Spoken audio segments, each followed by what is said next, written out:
Kita fokus kat tier yang paling bawah dulu. Tier nombor 1 iaitu Shallow Covenant. So Covenant ni, untuk memudahkan korang nak faham, bermaksud agreement. Dalam erti kata lain, Shallow agreement.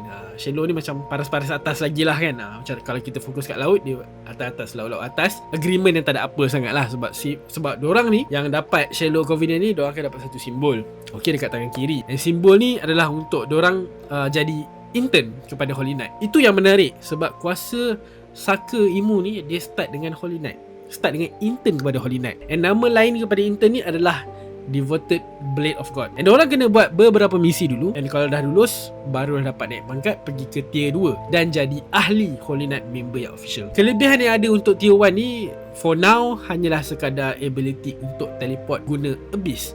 Itu je lah. Gorosi ada cakap hanya tier 2 dan tier 3 je yang akan dapat direct contract, direct agreement, direct covenant dengan Imu. So bila korang dah jadi official Holy Knight, korang dapatlah naik ke tier 2 level Death Covenant.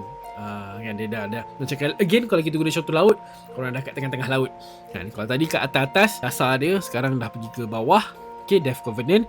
And bila dah jadi official Holy Knight ni, korang akan dapat juga upgrade power direct daripada Imu, dapat boost power lah kan, and dapat juga immortality.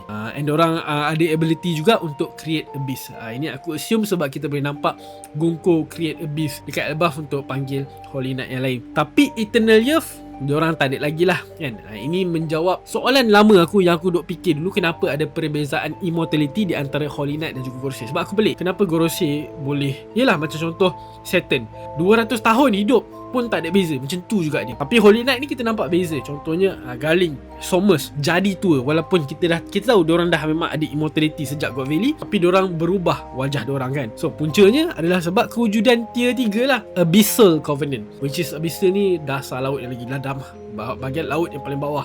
Kalau korang tanya aku, kefahaman aku ni memang khas untuk Gorosei sajalah, iaitu 5 kuli Imu yang paling kuat yang ada kelebihan seperti Eternal Youth. Sebab itulah Holy Knight ni boleh tua, tapi kalau kau dah masuk Gorosei memang takkan naik lah. Perubahan takkan ada perubahan lah, jadi vampire lah. So, macam Galing kekal lah macam tu kan, takkan jadi tua dah kan, umur dah tak bergerak, maintain macam tu je. And aku assume juga diorang akan dapat monster form ataupun kuasa yokai, kuasa makhluk setan yang kita nampak macam dekat Egghead sebelum ni lah. So since Galing dah naik pangkat jadi Gorosei, aku expect dia pun akan ada form master dia nanti sendiri.